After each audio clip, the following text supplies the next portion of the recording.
À noite. Fundo quentinho e sequinho.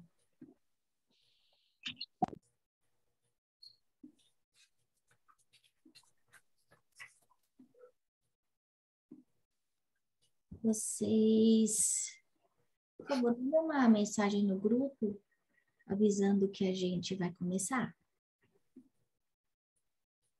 Manda sim, pode deixar. Obrigada. Então vamos assim, acalmando os nossos corações, cumprimentando a equipe de André Luiz, de Emmanuel, que já estão aqui conosco, que já ficaram conosco durante o dia, durante os nossos estudos, as nossas reflexões sobre esse capítulo. Essa parte do livro que conta bastante para a gente o porquê que a gente está entendendo essa história. A gente vai conhecer essa história. Que as equipes do bem, que esses espíritos superiores, celestes, bondosos, possam abraçar-nos, envolver-nos em paz, amor e luz, envolvendo os nossos lares, trazendo equilíbrio, alegria, saúde a todos nós que estamos aqui. Senhor, faz de nós instrumentos da sua paz. Ilumina as nossas mentes e os nossos corações de todos nós, encarnados e desencarnados, para que nós possamos aproveitar o tempo bendito dessa experiência, como disse a Letícia ontem. A valorizar essa oportunidade de aprendizado que estamos tendo nessa encarnação. Graças a Deus.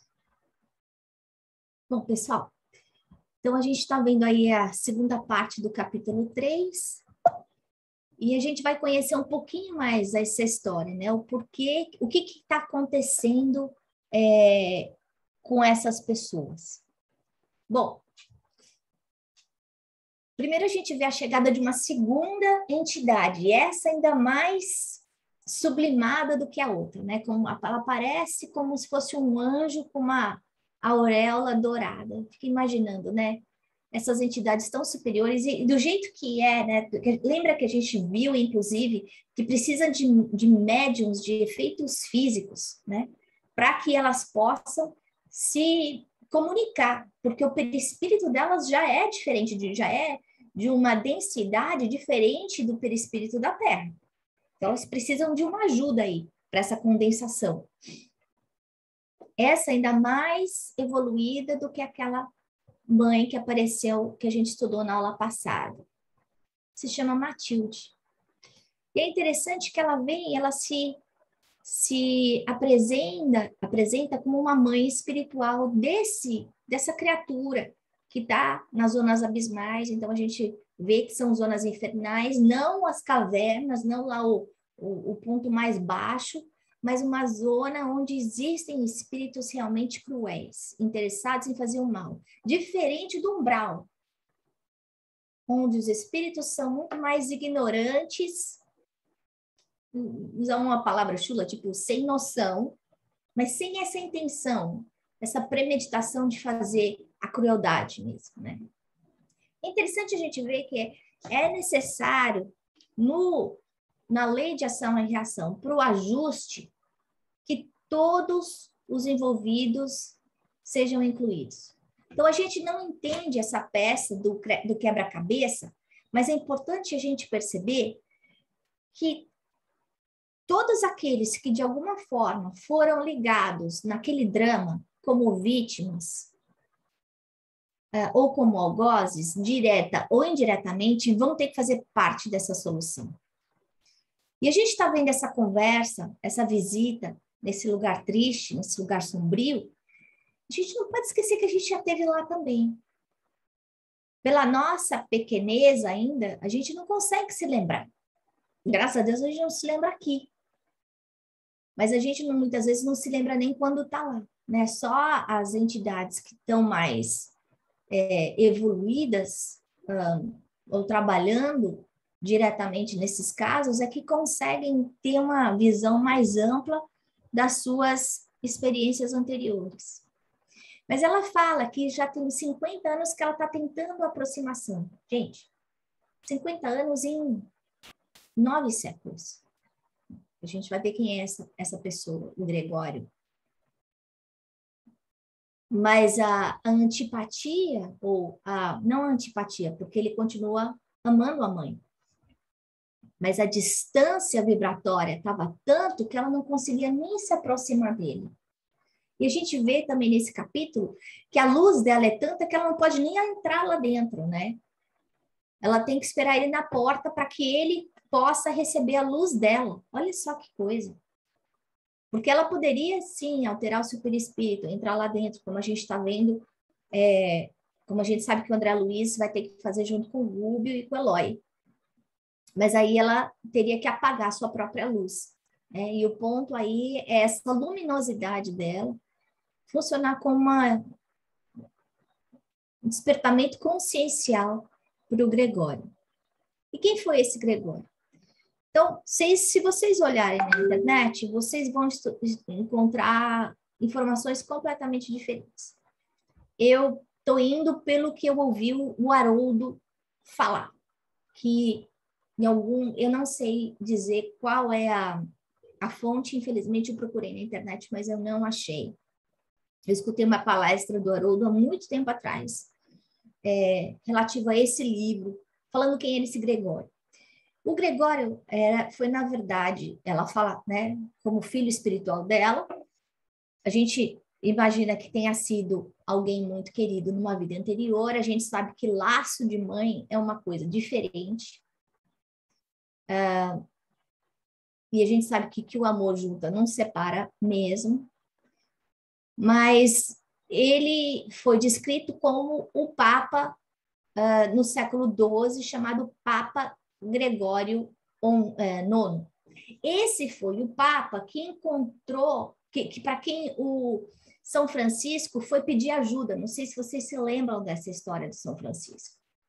E também, se for pensar, de Jesus falando para ele, vai lá, eu preciso que você reconstrua a minha igreja. Porque esse foi o Papa que começou a Inquisição.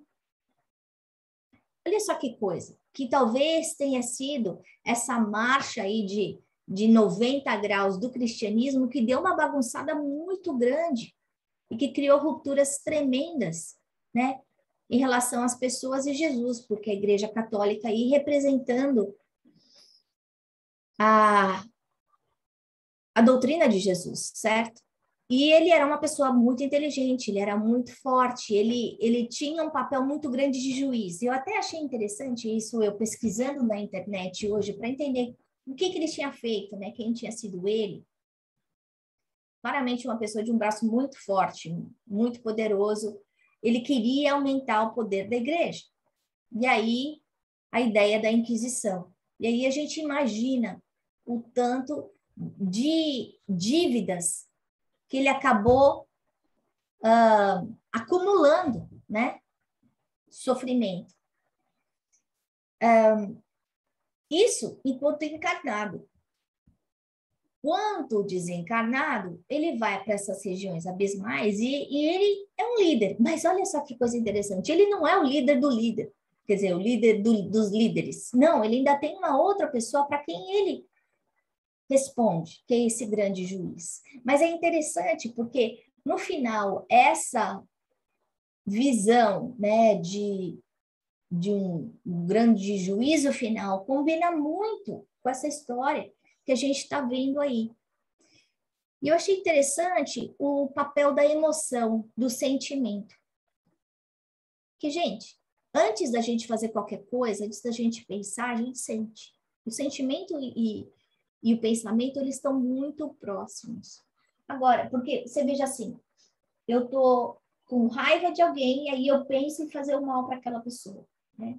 Então, a gente vê que essa transformação do sentimento é fundamental para que exista o contato com o bem, a ligação com o bem. Então, ele já começa a ter dúvida de que o mal pode vencer. E essa brecha é o espaço que a Matilde precisa para conseguir se infiltrar e chegar no coração dele, no coração, numa forma simbólica, né? E outra coisa que eu achei interessante, à medida, não sei se todos leram o livro, falando que ele está menos severo. Gente, a hora que a gente escuta, né? Imaginar ele menos severo, a gente fica imaginando o que era esse severo, né? Em termos de conduta, de dureza. Agora, a gente está fazendo isso, está fazendo essa análise, de jeito nenhum querendo apontar dedo para a igreja, não é esse o ponto. O ponto aqui é só a gente fazer uma análise fria de que a gente não se transforma quando morre. Que aqueles companheiros que estavam encarnados com ele, que faziam parte dessa cúpula de maldade, de terror, porque a Inquisição foi uma época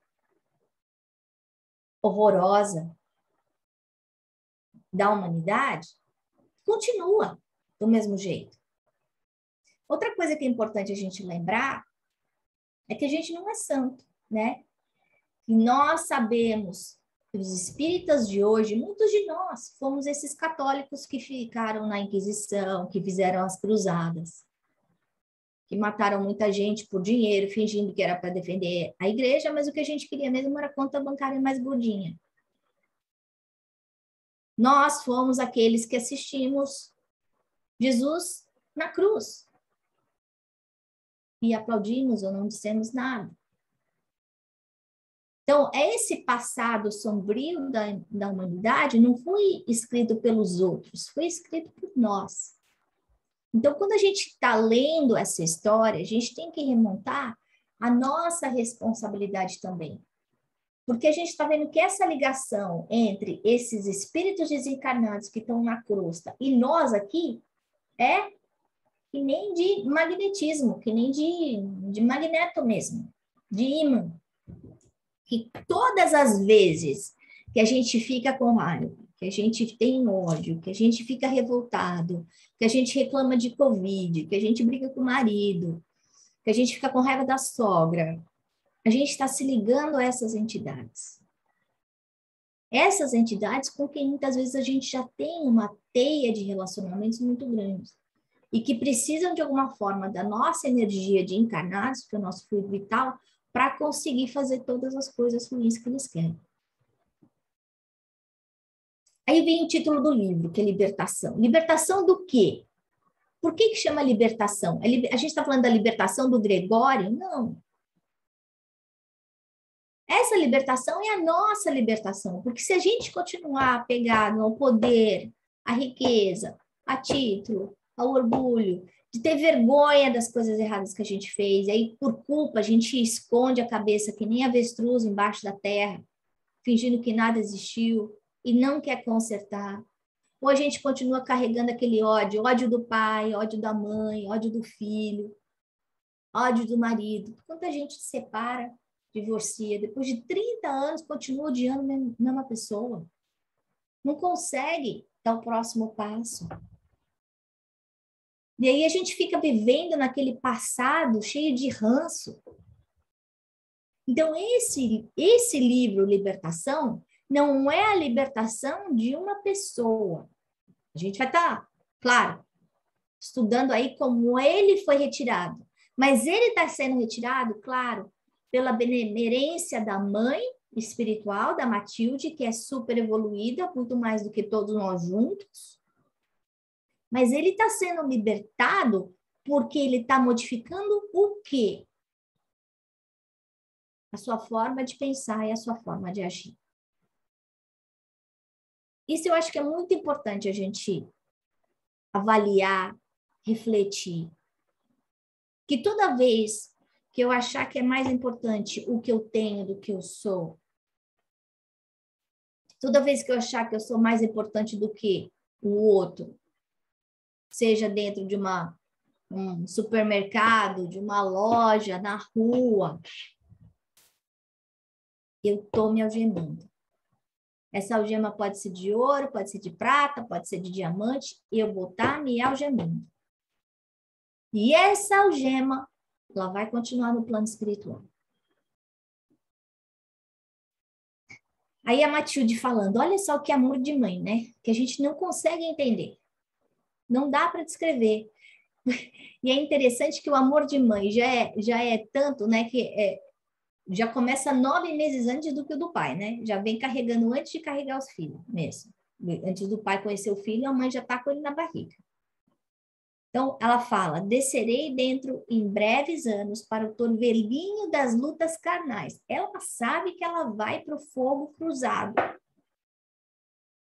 A fim de esperar Gregório em existência de resgate difícil e doloroso. O quê? Lei de ação e reação. Ele está sendo resgatado? Sim. Ele vai passar pelo despertamento? Vai. Mas ele tem que se acertar com a lei do amor. Isso não é Deus querendo que ele sofra. Não. É a consciência dele criando oportunidades de melhora e de aprimoramento para ele. Receberá a prova perigosa da riqueza material. Gente, podia ser riqueza material? Podia. Podia ser podia ser o poder? Podia. Porque talvez mais ainda entorpecedor do que o dinheiro seja o poder. O poder que muitas vezes a gente tem dentro de casa, em que a gente humilha o filho, a gente humilha o marido, a gente humilha a esposa. Ou o poder que a gente tem dentro de uma empresa. Mesmo que não seja o CEO, seja o chefe da seção, toda vez que eu me sinto acima do outro, né, entitled, essa é uma prova difícil para mim. Então a gente fica olhando muitas vezes, né, as pessoas que têm muito dinheiro, que compram aí os seus aviões, os seus iates, e a gente não fica com pena deles, né? Fica só pensando, puxa vida, né? Tanto dinheiro para gastar nisso, né? E a gente não entende da dificuldade que é entrar numa experiência como essa sem sair algemado, sem a gente perder a nossa individualidade, sem a gente se esquecer do que é o mais importante, que o mais importante é o ser e não o ter. Porque ela fala depois, nesse capítulo, padecerá calúnias e vilipêndios, será muita vez humilhado à face dos homens, triunfará nos bens efêmeros e nas honrarias mentirosas. Gente, olha nós aí. E todo mundo fica querendo isso. Ah, não, eu quero ser valorizado no emprego. Eu quero poder ter uma casa melhor. Eu quero poder viajar mais.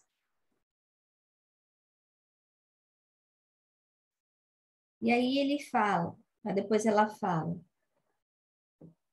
Conhecerá depois de experiências inquietantes a deserção dos falsos amigos, o abandono, a miséria, a enfermidade, a velhice e a solidão.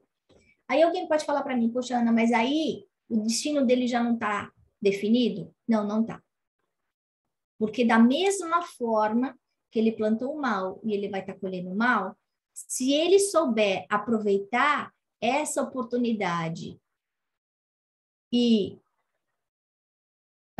conseguir fazer amigos verdadeiros, se ele conseguir ajudar os outros. Quem ajuda os outros não é sozinho. Quem tem amigos verdadeiros pode perder tudo, mas continua com um amor que é verdadeiro. Às vezes é o amor de um filho, de uma filha, de um cônjuge. E aí a gente vê que existe uma plataforma de experiência para essa encarnação. Uma plataforma horrorosa, catadérica, porque ele vai ter que resgatar, gente, como a gente viu, ele é do século XII, né? A gente falou. Então, isso foi em 1900, quando o Chico escreveu. Então, a gente está falando aí de 6 séculos. São 6 séculos que ele continua fazendo mal lá em cima. Ele agravou as suas dívidas durante a encarnação, com a sua conduta durante a desencarnação. Então, quantas coisas ele deve ter influenciado? Por exemplo, será que ele não influenciou no momento das cruzadas?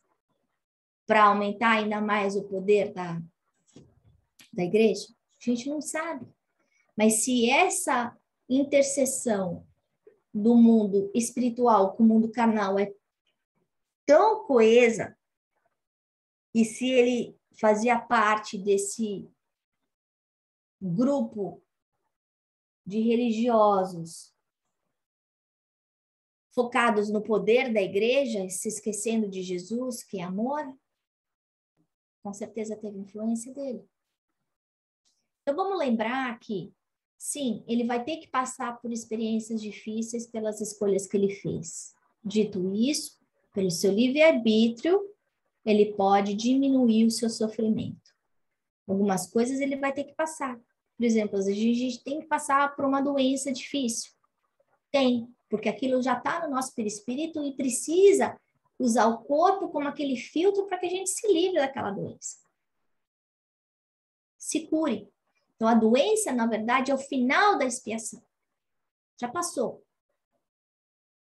No caso dele, ele vai ter que passar por esse filtro da carne para conseguir limpar todas essa meleca de lembranças horrorosas, de coisas terríveis que ele fez.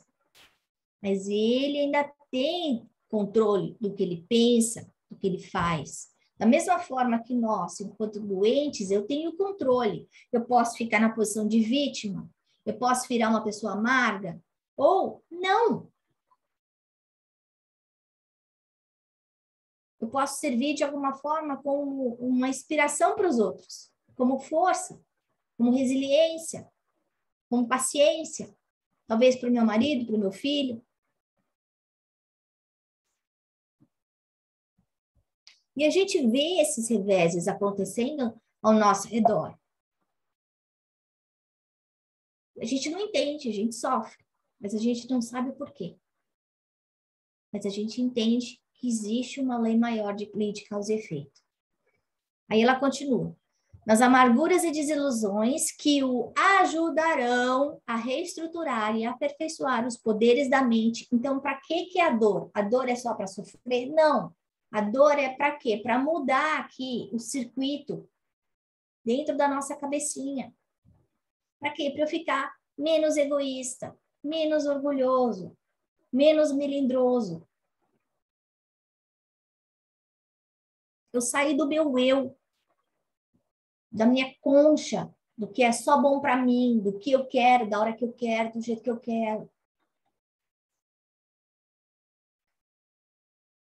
Minha voz de amor eterno será por ele registrada com maior precisão.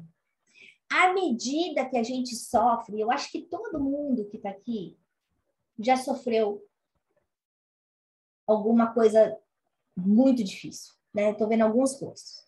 Então, uma doença séria, a perda de um marido que amava, uma separação, a vontade de poder ter uma família e não conseguir, uma doença, um câncer ou uma doença que não é curável. Todo mundo que está aqui tem. Do pouquinho que eu sei da vida de cada um. Para que veio esse sofrimento na vida da gente? Para quê? Foi justamente para mudar aqui, ó. Porque se esse sofrimento bateu e não mudou nada, então a gente tem um problema.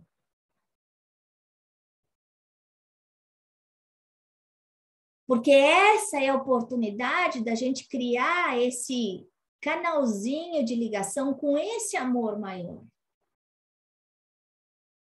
Desses amores eternos que a gente tem, que a gente já construiu ao longo desses 2000 anos. Nós temos as nossas Matildes. A minha mãe nessa vida é a Lúcia, mas eu tenho outras mães. Eu tenho outras mães que talvez fizeram eu fazer barbaridades em outras vidas. E que nessa vida venha aqui cuidar de mim. Como mãe espiritual. Falou, não, eu vou cuidar da Ana para ela não fazer a mesma besteira que ela fez, porque eu não eduquei direito ela. E aí a Matilde continua. Compete-me trabalhar muito e sem desânimo, com incessante aproveitamento das horas. Isso eu achei ótimo, combinou tanto com a palestra da Letícia de ontem. Quem não assistiu, eu vou botar no YouTube para vocês verem. Falando sobre o hoje, falando sobre o agora. E eu pensando assim, o tanto de tempo que a gente joga pela janela fazendo bobagem. Ou que a gente reclama, que a gente quer pegar o shortcut, quer desanimar, ou reclama, ou fica impaciente. Não, ela, um espírito de alta envergadura,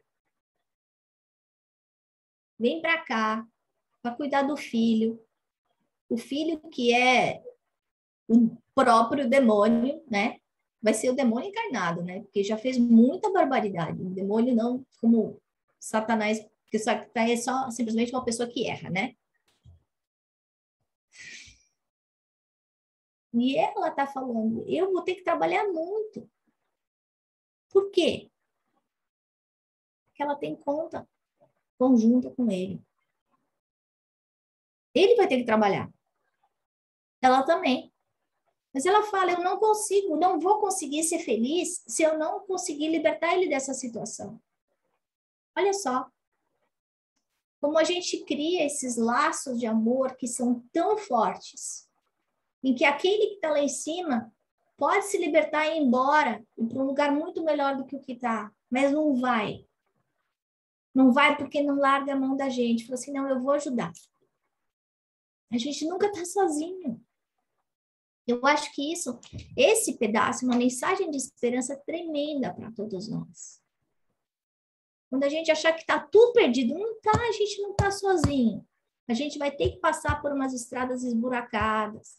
Vai. Porque a gente cavou o buraco. Mas a gente não vai estar sozinho. E quando a gente aperfeiçoar esses poderes da mente, como? Através da oração, através do estudo, através das boas ações, através da vigilância, através da reforma íntima, a gente vai conseguir receber mais essa ajuda desses espíritos mais elevados do que a gente, né? E aí ela faz uma reflexão muito boa, que a gente recebe de Deus é para dar. Então, se eu recebi um monte de bênçãos e todos nós somos abençoados, isso eu também sei. É porque a gente tem que dar.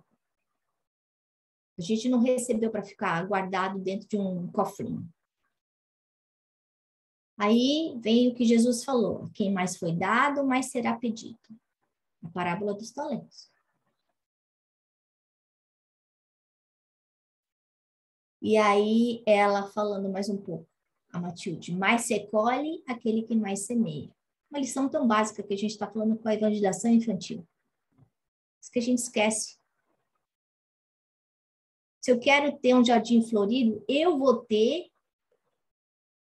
que cuidar do solo, eu vou ter que plantar muita semente, eu vou ter que arar, eu vou ter que aguar. E aí ela fala, só aquele que sabe amar e suportar, amar e suportar. Porque às vezes a gente quer amar só do nosso jeito.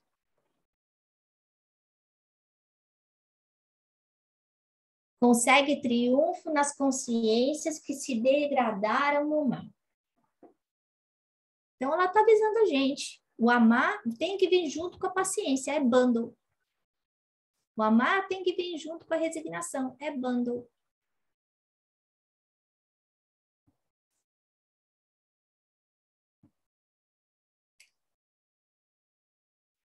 E para refletir, então, eu queria colocar algumas coisas que ela fala. Primeiro, que é tempo de plantar e é tempo de colher. E na vida da gente, a gente sabe disso. Tem hora que tá tudo bem, que tá tudo certo. E tem hora que a gente fala, puxa vida, tá duro. Onde é que vai chegar a hora de colher? Porque por enquanto eu só tô plantando. Vai chegar. Vai chegar. E quanto mais a gente plantar, melhor vai ser a colheita. O poder do amor. O amor não tem nem tempo nem espaço. As pessoas que amam a gente continuam ajudando a gente, de onde elas estiverem. A gente sabe de Jesus, acima de tudo.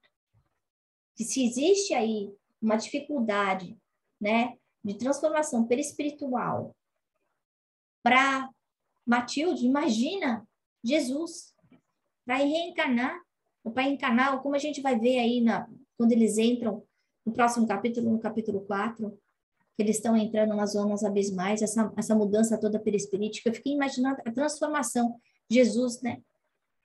Espiritual, que é, sei lá, uma coisa só, um soprinho, de repente ter que entrar numa massa pesada como do corpo. Isso é amor. Devoção pela gente. E a terceira coisa que mexeu comigo foi o serviço nos esclarece com a linguagem viva. É na hora do trabalho que a gente cresce. É na hora do serviço. Não adianta a gente ficar só na teoria. A caridade, o amor sem caridade não funciona. A gente precisa obrar, precisa trabalhar. A linguagem de Jesus não foi de palavras. A linguagem de Jesus foi através de exemplos. A seara de Jesus. A gente tem aqui como é que fala? Vinha, um pedacinho lá da nossa responsabilidade, do nosso cantinho. Mas a seara é de Jesus. Ele conta com a gente. Não vai ter ninguém que vai estar arando a nossa parte. A nossa parte, quem tem que arar é a gente. E é só através do trabalho no bem que a gente vai encontrar essa linguagem do amor. Bom, era isso que eu tinha para falar para vocês. E aí agora a gente pode ir para nossas conversinhas. Quem quer comentar?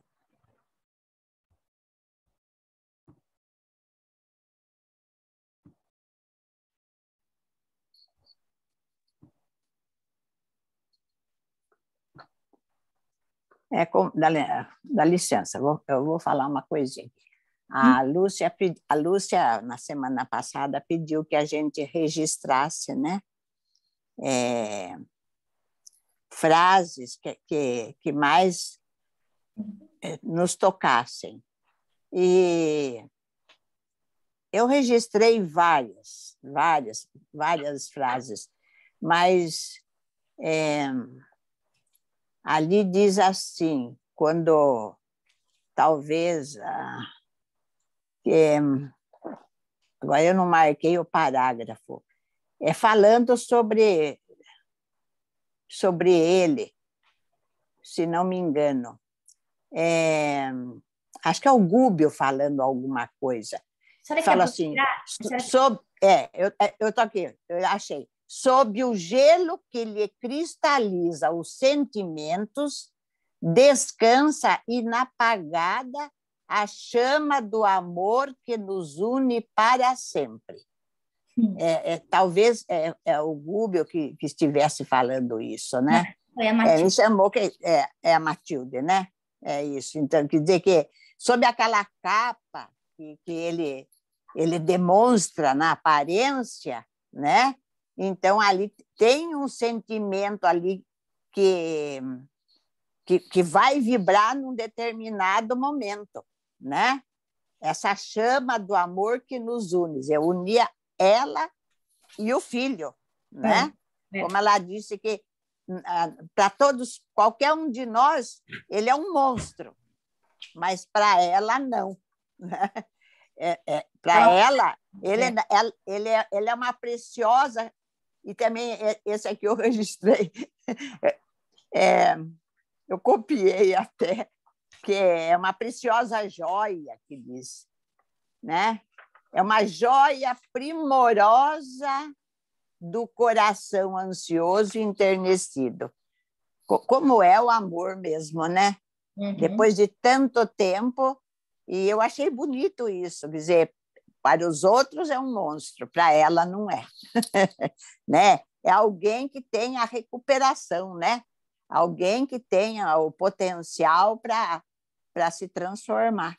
Deve ser do jeito que Jesus olha para a gente, né?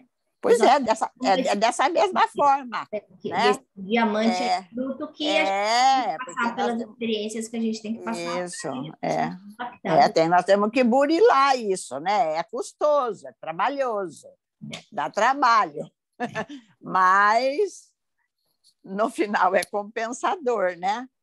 Mas esse espírito aí vai ter que ter uma luta danada mesmo. Obrigada, dona Odete. Mais alguém?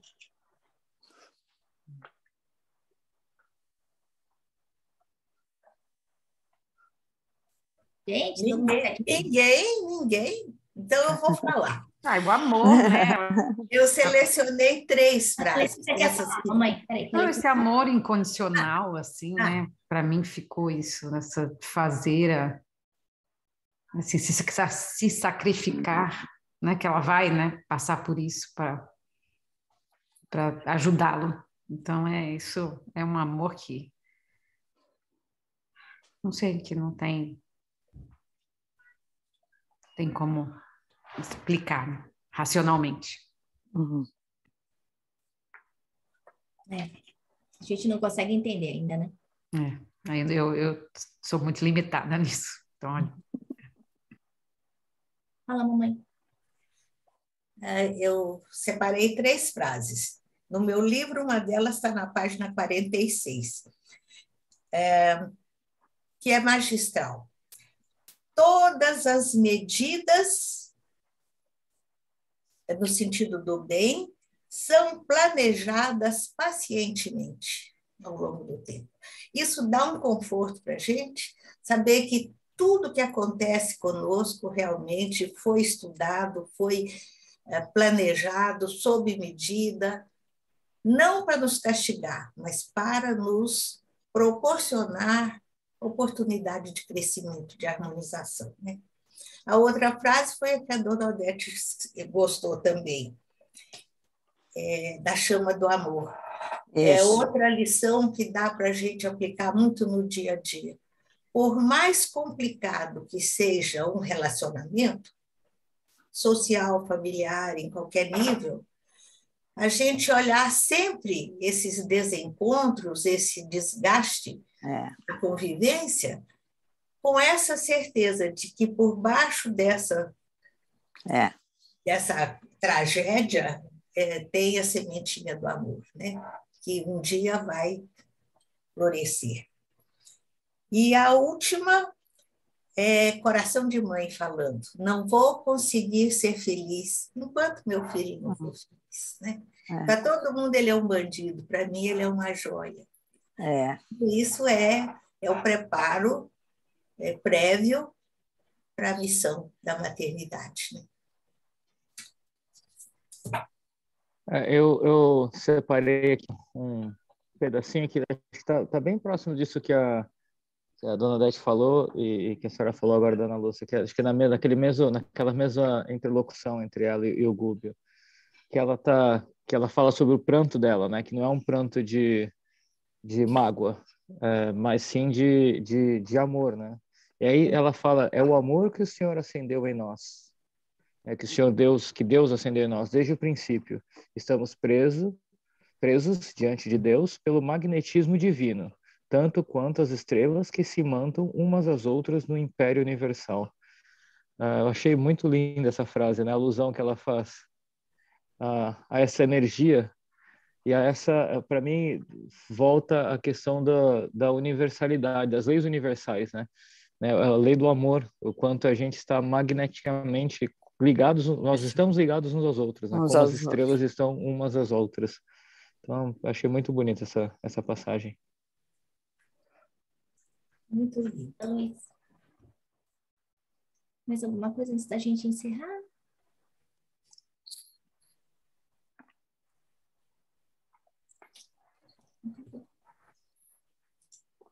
nas entrelinhas do que o Luiz falou, a gente vê que a doutrina compreende que o choro exteriorizando emoção, o choro como desabafo, não é errado, né? A gente pode chorar. A gente só não pode chorar com revolta, com desespero, com rebeldia. Não, mas assim, inclusive dizem que as mulheres têm menos infarto do que os homens exatamente porque elas choram mais. É uma válvula que alivia o estresse, que alivia a tensão, né?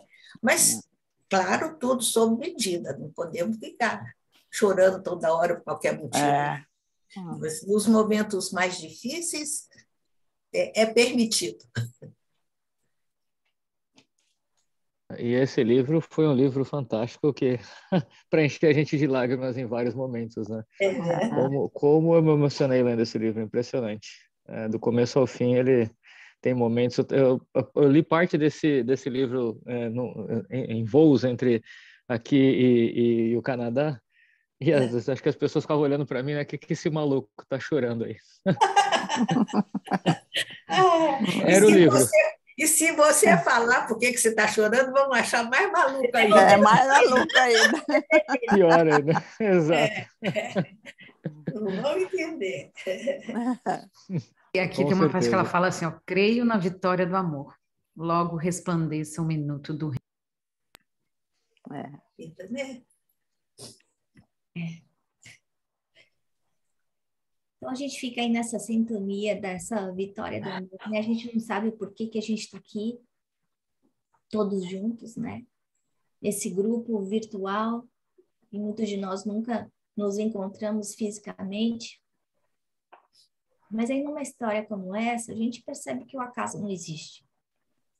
Na hora que a gente vem trazido para cá, quando a gente escolhe vir para cá, a gente vem junto com aquele grupo que precisa crescer junto, né? Então, eu acho que essa é a mensagem para nós.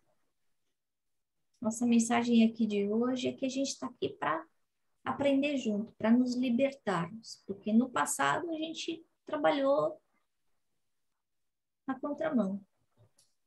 Mas nessa vida a gente está recebendo aí os estímulos, as ferramentas, as intuições que a gente precisa para acertar mais e errar menos. E crescer como grupo. Então nós vamos agradecendo ao Pai Maior, a Jesus, pela sua bondade, paciência, abnegação conosco. Vamos pedindo por todos aqueles que se encontram nas regiões trevosas. Que o amor de Jesus possa despertar esses corações ainda envoltos em sombra, em culpa, sofrimento. Porque o amor sempre vence.